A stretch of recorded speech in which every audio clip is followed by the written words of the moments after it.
we're working jointly with the Centers of Excellence to try to disseminate some of the work that's going on in the Centers of Excellence into higher education more generally, and specifically my role has been to draw out the things that are particularly of interest to the English community, which are happening in the settles, and to make them more available. This worked extremely well in this case because it combined with an initiative that the English Subject Centre was already involved in, which is the survey, which you've now all hopefully had a copy of. There are extra copies at the side if anyone wants to take them with them. And we'll have the results of the survey presented later on by Neil Pugh, who's been commissioned to do that report.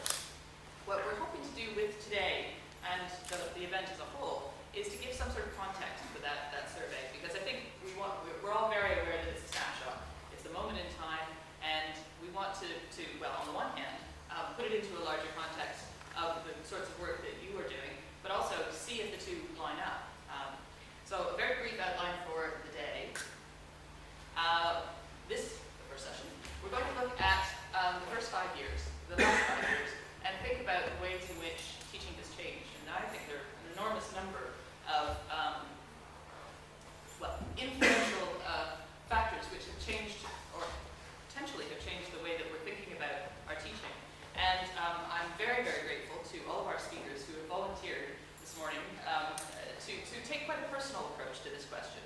And I think that's one of the things that I want to highlight, is that I do think that teaching is a very personal practice, and it's quite, at least to my mind, it takes quite a bit of bravery to step up and say, this is what I do in my class. And I think that I am very grateful to our 5 speakers who have agreed to do that first. We're then going to have a session after lunch, and we've actually broken this into 3. We're going to split up as groups, and we've placed them around a particular place so that we can focus our discussion on our own teaching practice, but focused around, there will be both plays and areas. So we have the tragedies, the lay plays, and the comedies. And I will be running one of those groups, Neil Pugh will run another, and Ben Knights will facilitate, I think is the proper word. And then we have the outcomes of the survey. And there are nice, big, food-fueled, hopefully, breaks in between for people to talk about what it is, to carry on the discussion, essentially. Tomorrow, again, we're going to have an introduction to the Capital Centre, and tomorrow is turned over primarily to the Capital Centre to do a theatre-based workshop. We'll have an introduction from Jonathan Bate first thing, and then we'll have a session where we actually use this room in quite a different way from the way that we're using it today. We'll then have a concluding discussion following more food after lunch, and again, that will be just a way of us to draw together some of the things that we've been talking about, and to do this a bit of a comparison between what has come out of the survey and what has come out of the discussion. And then finally, for those of you who are members, there is a British Shakespeare Association meeting at the end of the day.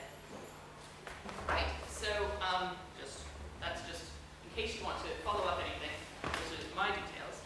And I just wanted to, essentially there's one change to the program, which is Maria Evans, who's the head of learning at the RSC, is ill, and so she's not been able to come. So we are very, very pleased to welcome Roger Mortlock in her place, and he is the Director of Communications, that's your official title, and he will speak in her place. As a result, we're going to change things around just slightly, so that we will start with Jonathan Bate. You'll be second, if that's okay, Roger, and then we'll move on from there.